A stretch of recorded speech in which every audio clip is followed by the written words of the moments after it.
Welcome to the Flight Club Podcast, a woman's guide to leaning out. We give you a behind-the-scenes look at business launch and growth through the stories of successful female entrepreneurs. Here's your host, Felina Hansen, founder and CEO of Hera Hub. Hello and welcome. I am excited to share my conversation today with Brin Frazier. She has an amazing background and bio, and I would love to read her entire bio because it's incredible, but I want to save a lot of this for our conversation. I will just give you some highlights here. She's currently an adjunct instructor at American University in the School of Communications in Washington, D.C. She's also a visiting research at Georgetown University. She's working on a very, very interesting project. It's a book project about a small group of women in Kansas in the late 1940s who spearheaded the precursor case to Brown versus the Board of Education. So I am very, very interested to learn more about that. Welcome to the show today, Brin. Thank you so much. Thanks for having me. Absolutely. I am excited to learn more about you. I mean, you have such an incredible background, so much amazing experience, but let's start kind of, I don't want to say at the beginning, but take us back. Where are you from? Where'd you go to school? And then let's wind into your career path. Sure. I am from Nashville, Tennessee, and I went to college in Washington, D.C., where I currently live. That's what first brought me to Washington. And I went to graduate school at Johns Hopkins, but I did most of my classes in the Washington, D.C. campus. I only did one class in Baltimore because I was going part-time while I was working. But I also will say, in Nashville, I went to an all-girls school that I think was very, very pivotal for me in sort of shaping my worldview and having, a lot of great experiences that have really influenced my career path. That's great. That's awesome. I mean, obviously you came to DC to go to college, but why did you choose DC? Why did you choose, the degree program, the school, et cetera? Even though I was an English major at Georgetown and was always interested in writing, but I have always been very interested in politics. And I think that was part of the draw to Washington, D.C. I was able to take advantage of just the proximity of being in D.C. and doing some interesting internships. For instance, I spent most of my career as a professional speechwriter, but I didn't even know that was a career path. Yeah.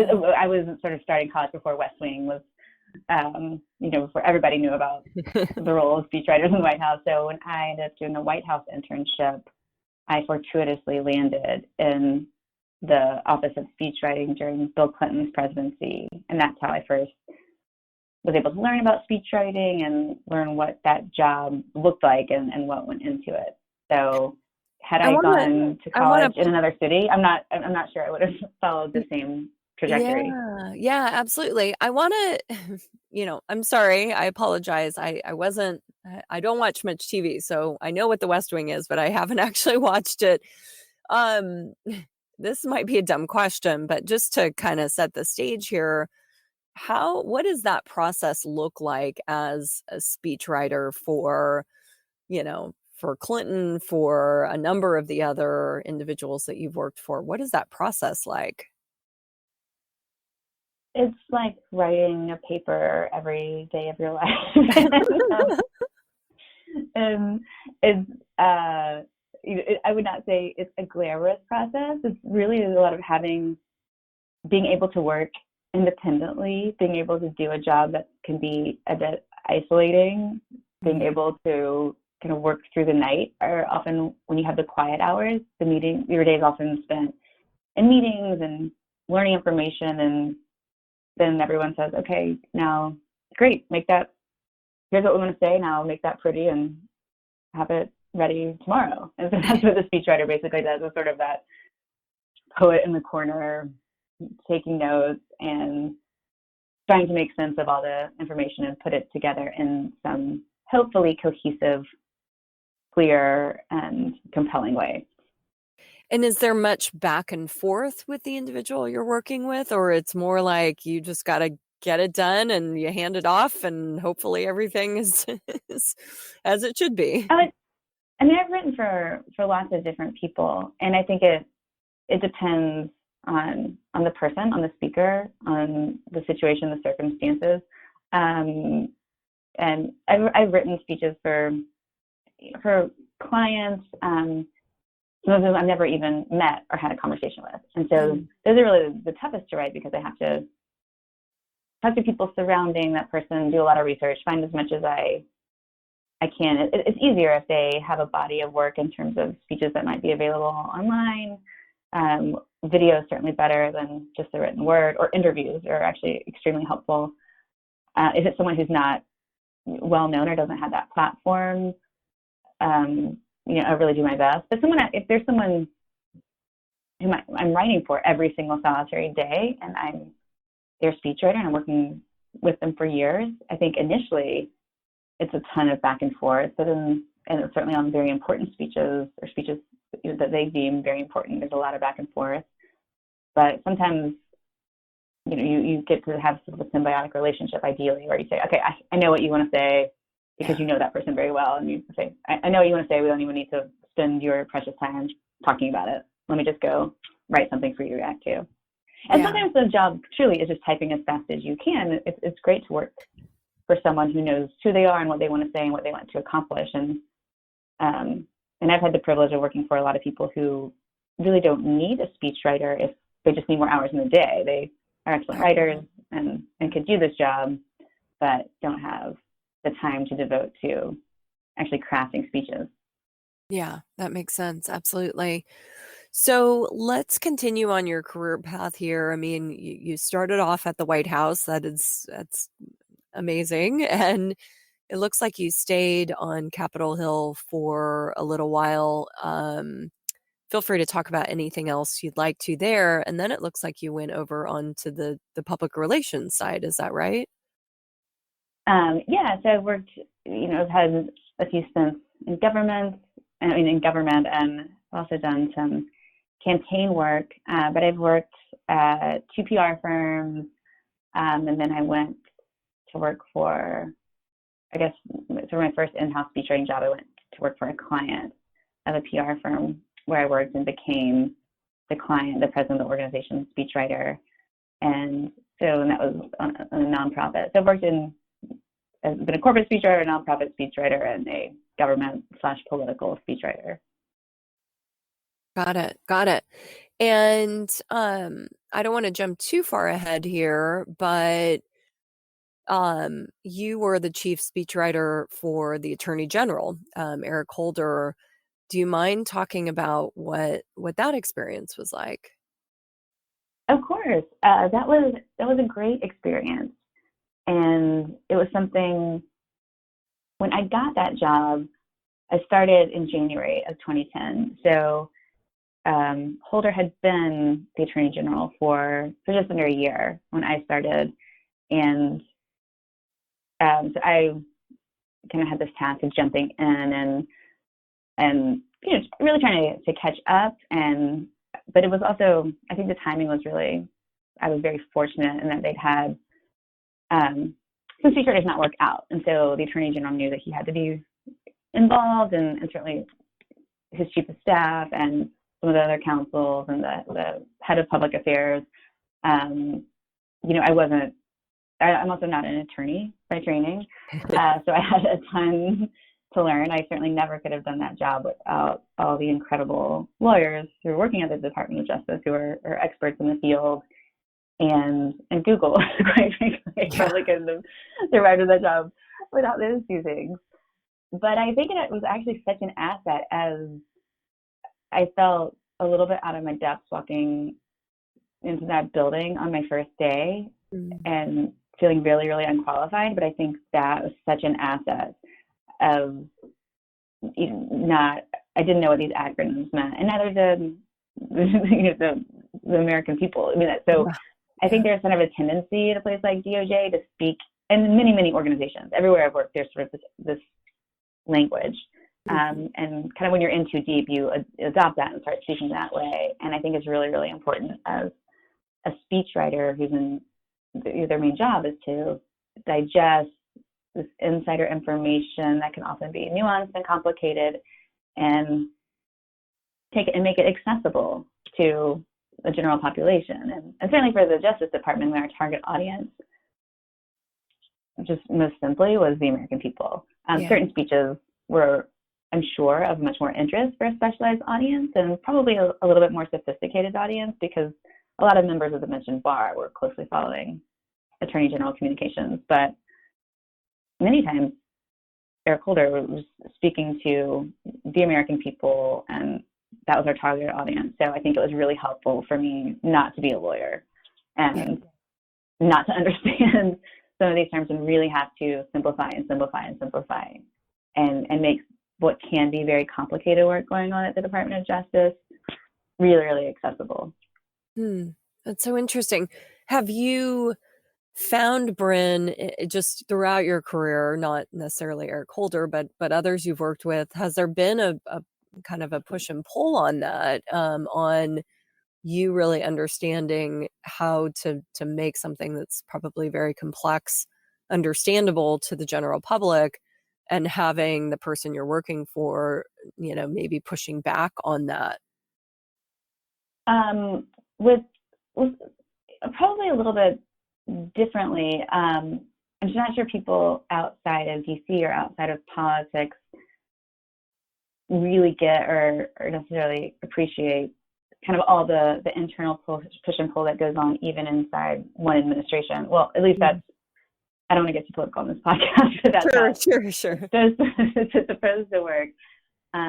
Traditionally, there is, not by statute, but just by norms and a long tradition of government operations, there is a distinct separation between the Justice Department and the White House. Even though the Attorney General is nominated by the president and is a political appointee, and there's a whole group of people that come in every administration that are political appointees, and therefore are members of the party, the same party as the president. But when I worked at the DOJ, I mean, there was clearly a very healthy tension between the White House and the Justice Department, as it should be. And so it wasn't so much I'm wanting to write something and Eric Holder's pushing back saying no. And that was probably avoided because he was very involved. We did communicate on the front end of speeches. He carved out time in his schedule for us to talk about things and make sure that I was clear about what he wanted to say.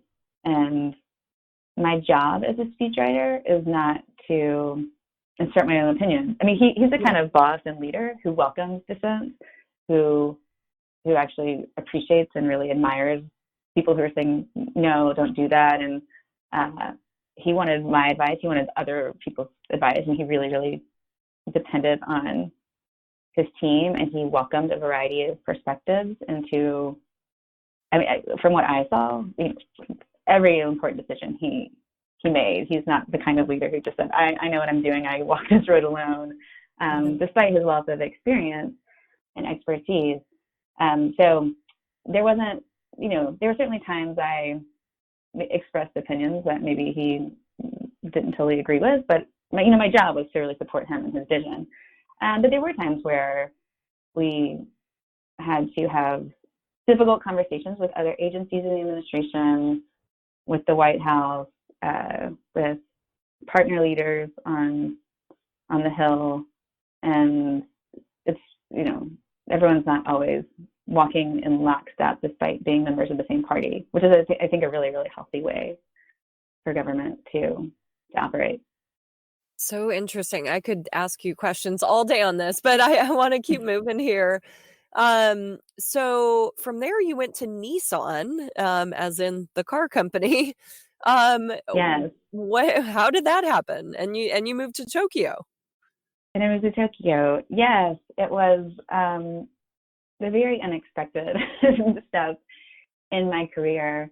And I loved working for the Justice Department. It was one of the best jobs I ever had and probably will ever have. I worked with, it was just one of those golden opportunities where I was surrounded by people who are so smart and really kind of at the top of their game and so hardworking. And I was able to learn from people, above me and below me. And I was able to build a fantastic speech writing team. But I worked all the time. I really, really worked all the time. The Attorney General gave so many speeches. I mean, he gave hundreds, hundreds of speeches, Yeah. even in the course of a year, counting the smaller things in that. And was I was recruited, and have been in touch with this, from time to time I get a phone call from a recruiter, and I remember the first time they called and said, "Are you interested in moving to Japan and writing for the CEO of Nissan?" And I just said, "Absolutely not." I mean, and actually at that point I'd never been to Asia. I knew nothing about car industry, um, and but then this recruiter kept coming back to me, and I think I just kept getting more and more exhausted, and uh, and so, and I sort of I didn't have the time to really think about what my next career move would be. I mean, I barely had the time to do my laundry and eat dinner when I worked at the Justice Department. And one day the recruiter called back, and they said we need a minimum commitment of 2 years living in Japan. And it was just something I could not conceptualize. Yeah. But after a while, I was trying to help them find someone, a speechwriter. So this recruiter and I had talked quite a bit, and finally she said one day, she said, "How about 1 year in Paris? You could do this job from Paris. It'll be a year." I thought that sounds perfect. I'd been to Paris. I could sort of envision myself doing this thing for a year and figuring out, life beyond that. And I imagined, and for reasons I'm not even sure why, that there would be just some more flexibility in time and space if I did this. And I thought it sounded interesting.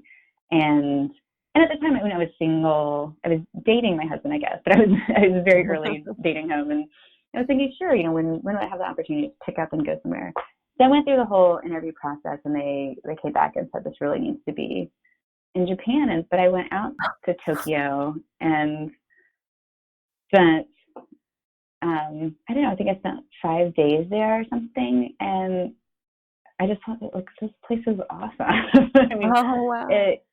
and I just thought, when am I ever gonna get to do this again? It was like, I don't have anything really holding me down in America, and this is such a unique opportunity. And basically Nissan kind of gave me this opportunity and this offer that I couldn't refuse. Even in my head, I thought, if I hate this, I'll just leave after 6 months, and I can always come back to America and things will be fine.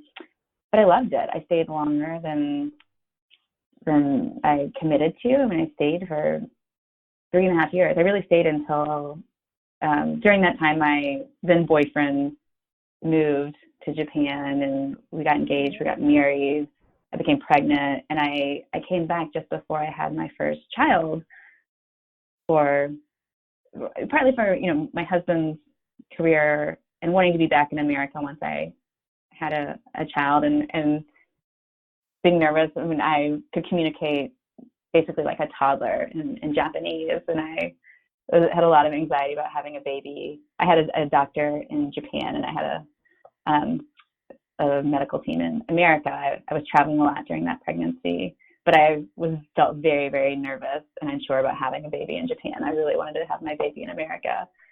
Yeah, But had I not been understandably. pregnant, I don't know. I probably would have stayed longer. I love Japan. I feel so, so lucky to have had that opportunity. That basically I did not seek it out, and Japan is such an incredible place to work and place to live, and just it was a fascinating experience.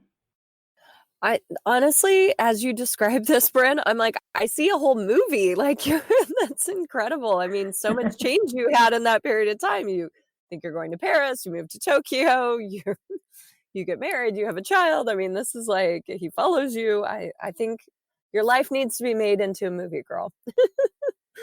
I love But it. yeah, the work part would just be a lot of sitting in front of a computer typing, writing policies and stuff. I know.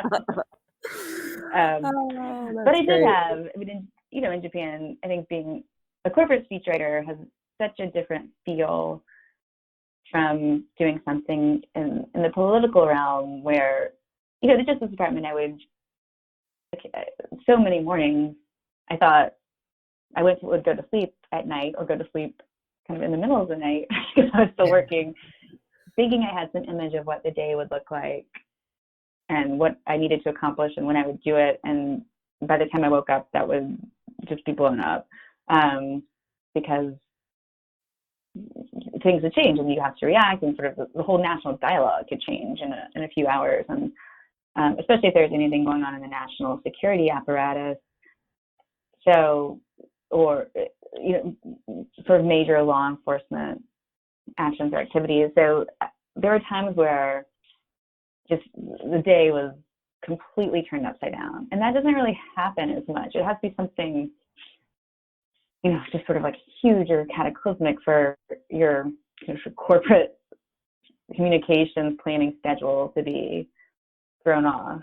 So it was very nice to have, it was a different type of pressure. I don't want to say it was easy, especially when you work at a corporation that large, and I worked for a very public-facing CEO, but I had the time and space to, to plan, to travel around Asia, and for that, it was a totally different experience. I had the opportunity to really travel all around the world, working for a global executive, which was a very, very interesting and cool experience.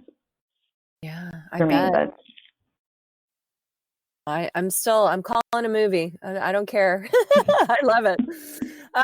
So then you came back to DC and you stepped into academia. So I want to talk about your both at Georgetown and American University. I want to circle back around to something I alluded to in the intro. So talk about this work, this nonfiction work that you're doing. Is it a book? It's a book project, right? A small group of women in Kansas, late 1940s, and it's a precursor case, I'll say, to Brown versus the Board of Education. So talk about this. Set the scene a bit for us. Sure, yeah. So in this year, I'm really grateful for this opportunity that I've had this year. I left Nissan in the spring, and after I had my second child last fall, and I took my maternity leave, and then I left the company, and I've taken a stint in academia. I went back to my alma mater, Georgetown, and I'm a visiting researcher at Georgetown, researching this legal case and this moment in time, and simultaneously I'm affiliated with American University, and I'm teaching in their School of Communications. And so they've using sort of different areas of my brain on these two campuses, but it's been really, really fun and really energizing to spend all this time on these two college campuses, especially in Washington, D.C., where many of the students are very politically involved, and to see like the enthusiasm for Andrew Yang is very apparent on the college campus, and so it's been so great to be around the students.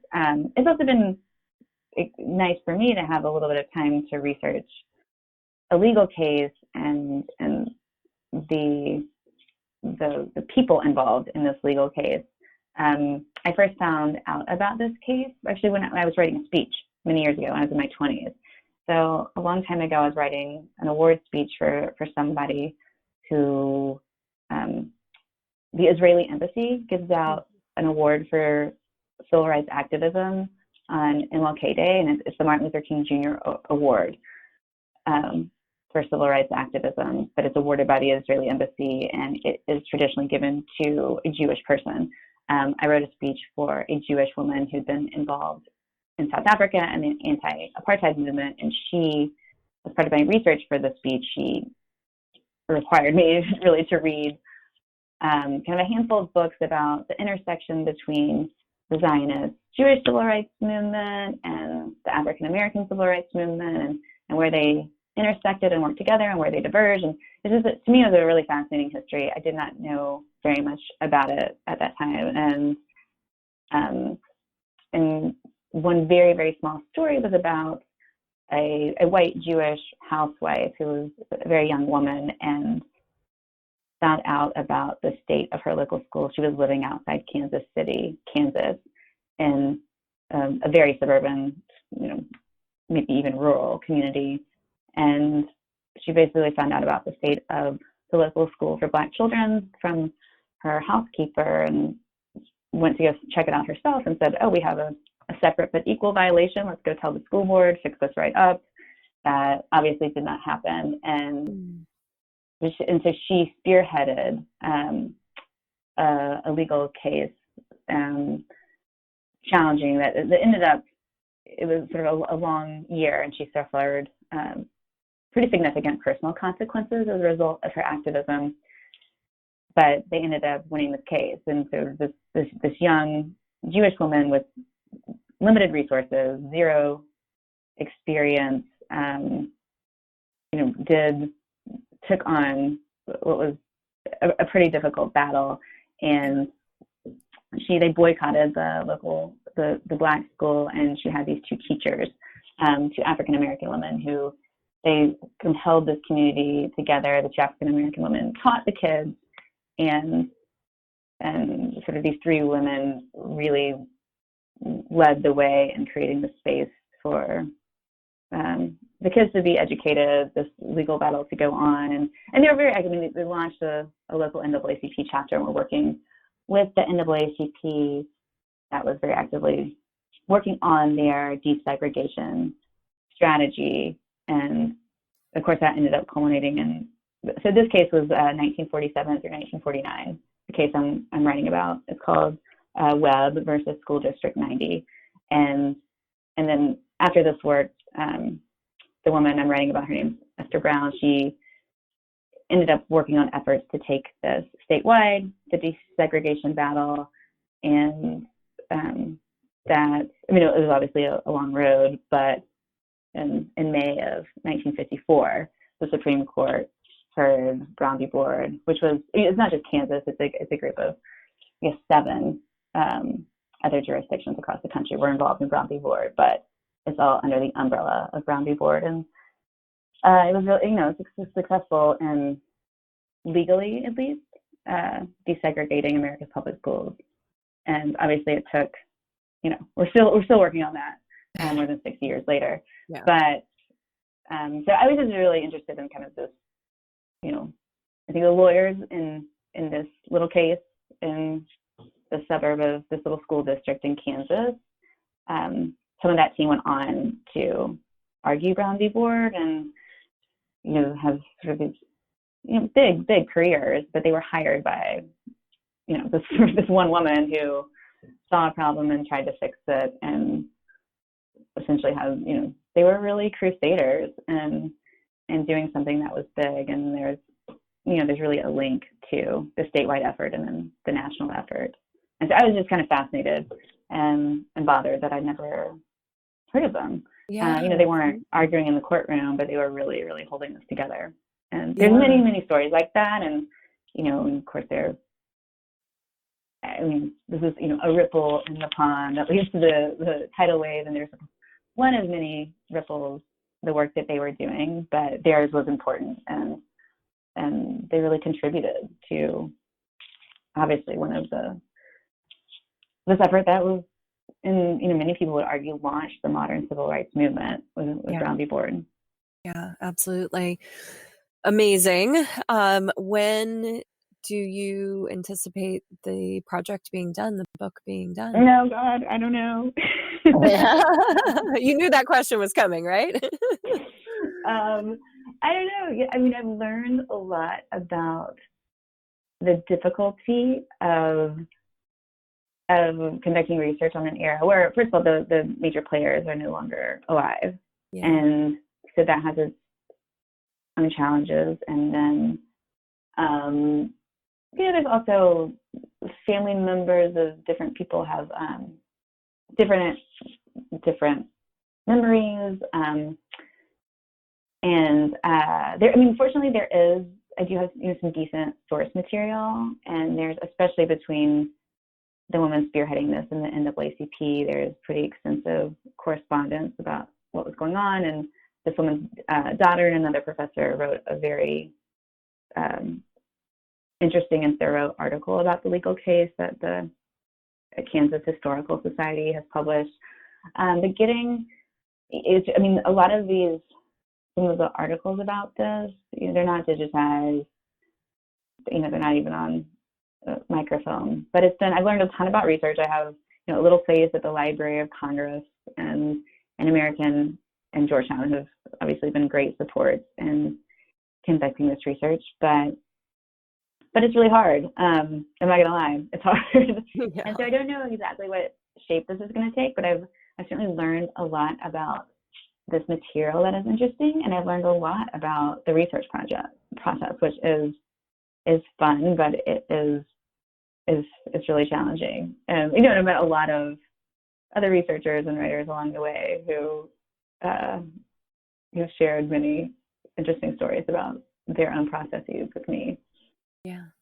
So I'm sort of very, very grateful now when I see historical biographies in the world. I bet. That's what a labor this was. Oh, I can't even imagine. Well, keep us posted. Would love to learn we'll do. more about your work whenever it's ready to be unveiled. Well, Brin, I have so enjoyed our conversation. As I said before, I could keep you on for much longer and dive into the world of politics and all of that good stuff. But for now, I will let you go. If our listeners want to get in touch with you, is LinkedIn, kind of reaching out on LinkedIn, kind of the best way to go? Yeah, that's a great way.